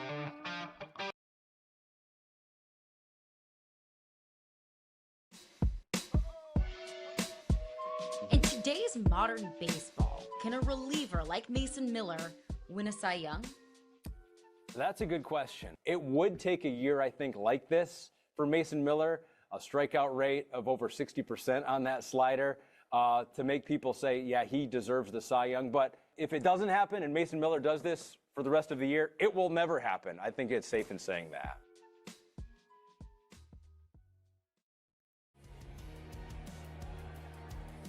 Got to get a touchdown on this possession. Stepping up Garrett.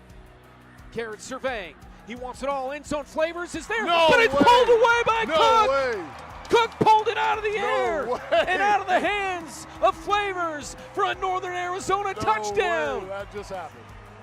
In my mind, I'm thinking INT, ball game's over. Marlon Cook says, give me this. I need it. No referee should ever want to be the difference maker in the fight. We want the fighters to settle that. And you get a lot of people talking about, hey, you should be taking points for this. Every groin shot should be a point taken. Every eye thing should be a point taken.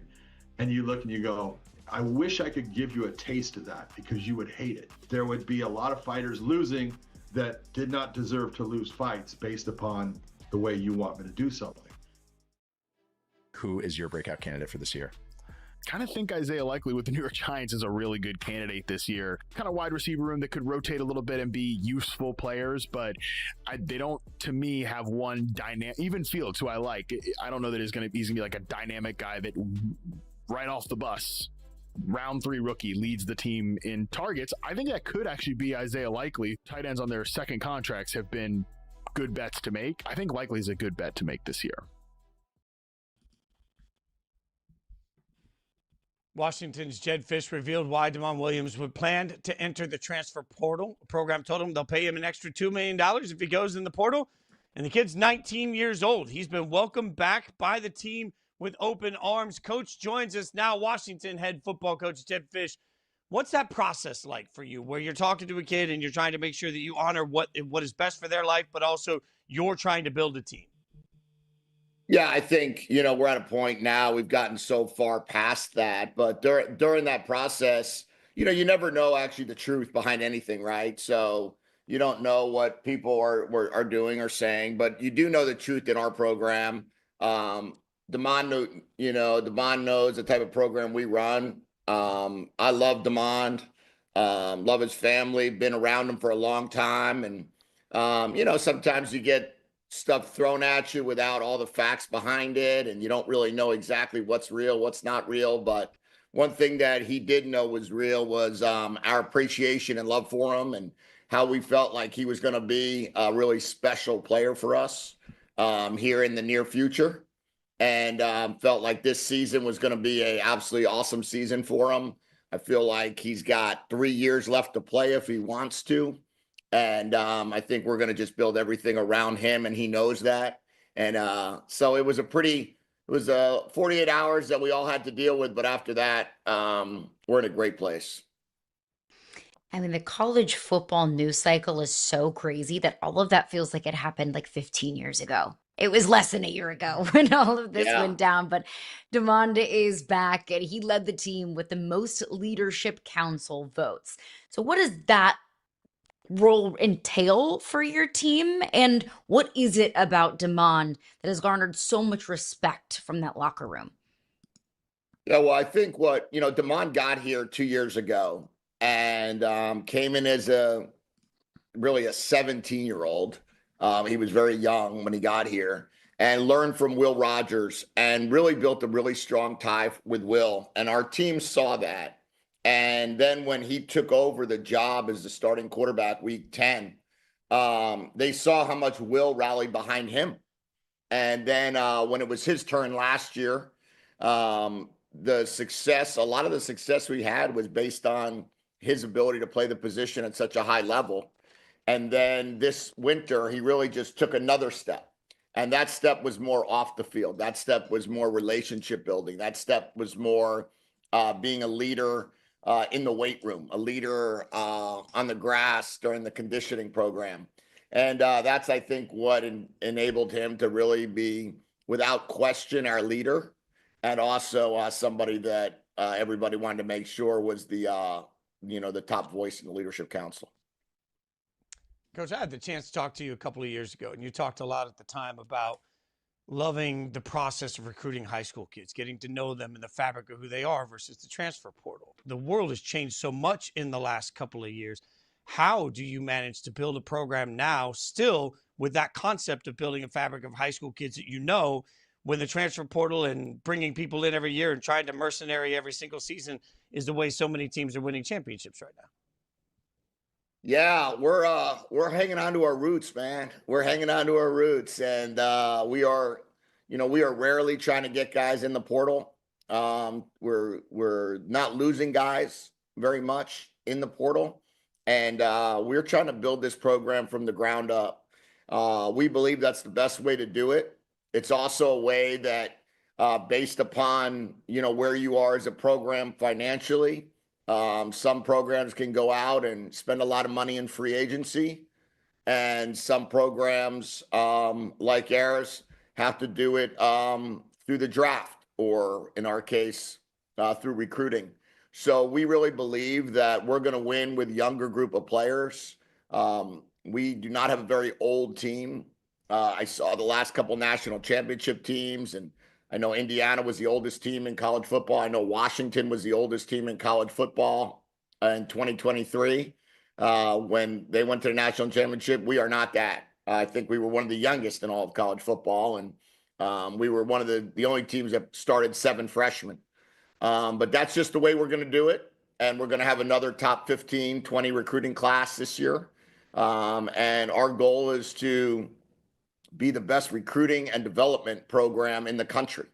And that's not going to come from having the highest ranked class, but it is going to come from keeping the players that we sign, developing them, and turning them into pros. And the Big Ten has the last 3 national championships, and that doesn't even include Oregon, a college football playoff team last year, Penn State, who was in the college football playoff 2 years ago, USC, who's consistently a top 25 ranked team. I don't have to tell you how hard the Big Ten is, but what is the biggest challenge, in your opinion, in competing in this conference? Yeah, I mean, the Big Ten is the mothership right now. There's no question about it. You look at all the sports, whether it be women's basketball, men's basketball, football, soccer. Our men's team won the national championship in soccer. Rowing, our men's team won the national championship there as well. But, I look at it in a way of, in football, we have a monster conference. And if you want to be in the top third of that conference, you've got to spend money. You've got to keep your coaches. You've got to invest in your program every way, shape, or form. You have to have a fan base and a donor base that wants to win, because the fan bases and the donor bases of so many of the other Big Ten programs want to win at the highest level.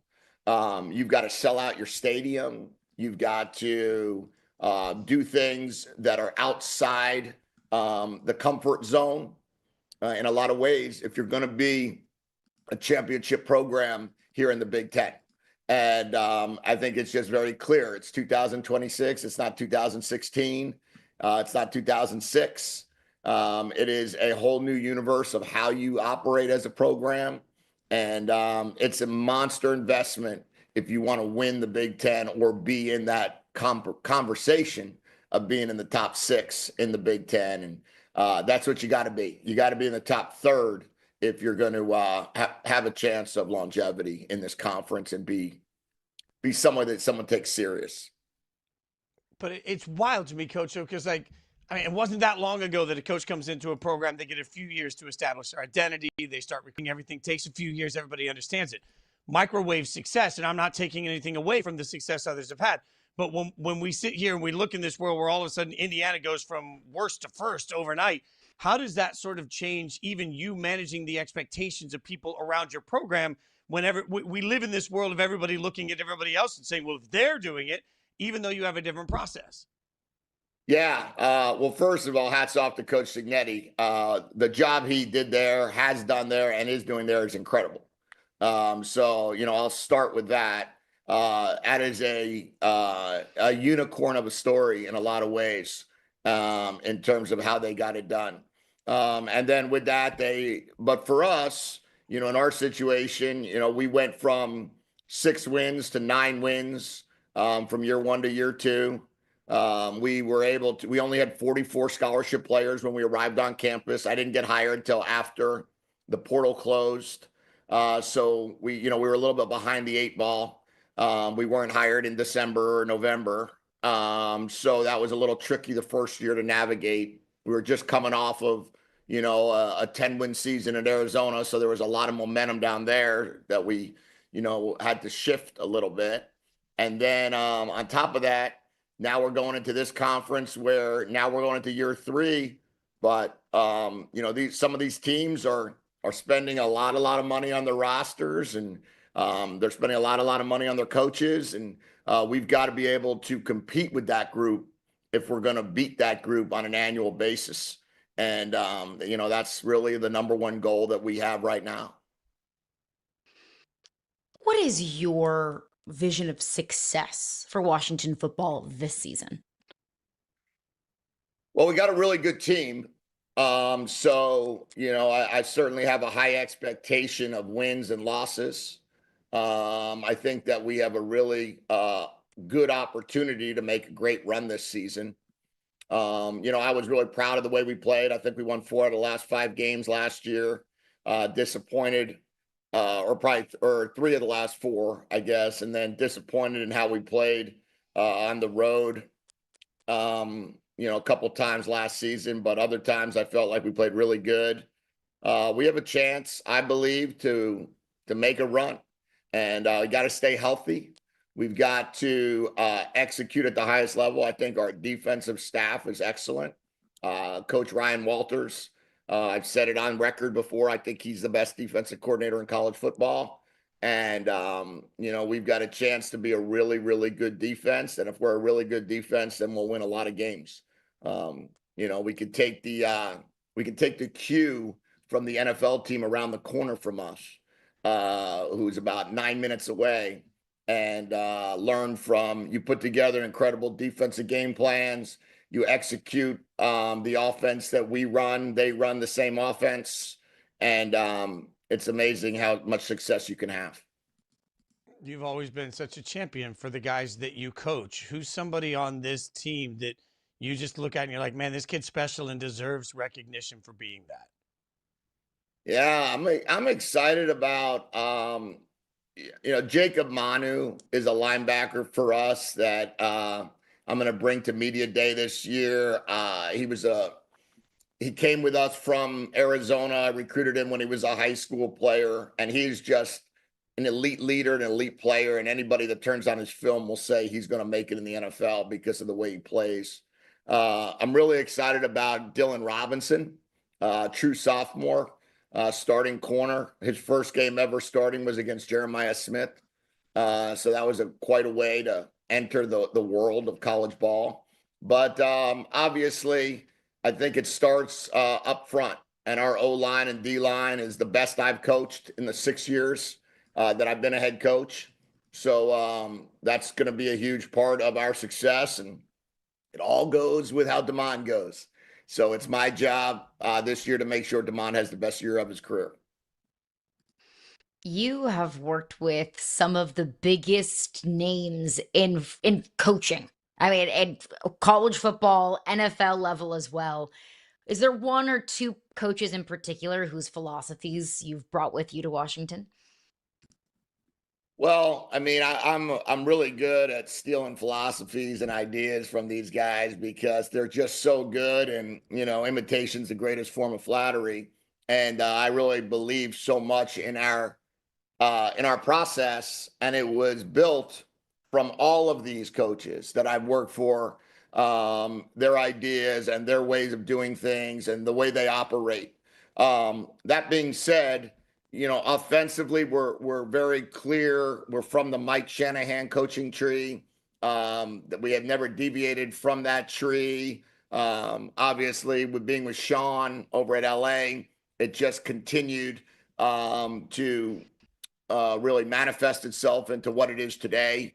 So offensively, we're clearly in that world. And then as a culture, I'm not sure there's better culture builders than Jim Harbaugh in college football. I just thought he was so good at getting the players to play really hard. And then obviously with Coach Belichick in New England, to be able to have that much success every single year, there's no doubt he should have been in the Hall of Fame already. But I know he'll be in the Hall of Fame whenever the next time he's allowed to go in. But guy's a Hall of Fame head coach who just runs the team the way I believe you should run the team. Coach, before we get you out of here, every idiot with the microphone, of which I am one, screams about college football, right? Like everybody sits there and says, oh, the future of college football. You're standing on the sidelines. It's how you make your livelihood. It's how you feed your family. It's what you've dedicated your life to. Is the future of college football as currently constructed sustainable? Sure, because for 5 years we've said it's not sustainable, and it's sustained. And not only has it sustained, it's grown. And not only has it grown, it's multiplied. So the whole concept of, I remember in 2021 being told this NIL stuff is going to go away within a year. Then I was told, it'll never, donors will stop giving. And then I was told that there's no way they're going to be able to regulate it. Well, we're now 5 years in. College football is thriving. Everybody's talking about it. The games are incredible. You got teams like Indiana win the national championship. You got teams like Ohio State competing and winning the national championship. You got Michigan winning the national championship. You still got the big programs doing it. Everybody wants to win. And I just believe college football is just thriving. And we'll work out some details. But this thing ain't going anywhere. It's the greatest sport on earth. And we're going to continue to battle and fight for it and make sure that it continues to thrive. I could listen to you talk ball all day. We appreciate your time, Coach. Thank you so much. Hey, have a great season. Thank you so much for the time. I can't wait to watch you guys kick ass this year. Best of luck this season. All right. Thanks for having me on. It's great. Thanks, from Coach Fisch. It's going to be a big year for Washington. Coming up, about to make Buckeye history. We'll tell you about it next.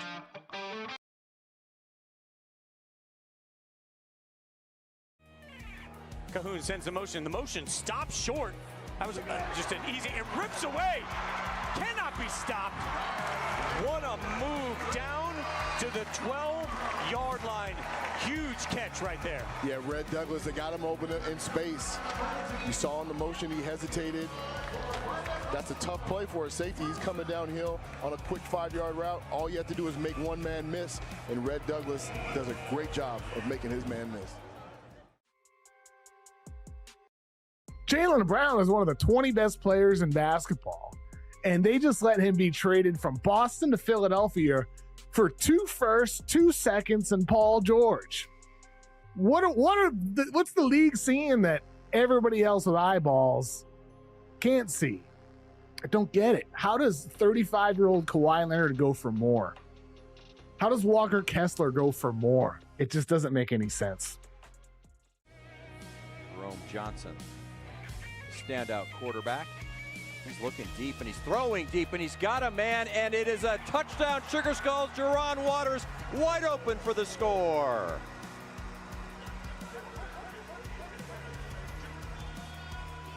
I mean, one of the most challenging routes to defend. I mean, he ran a post from one side of the field to the other, and if you're by yourself as a defensive back, good luck with that.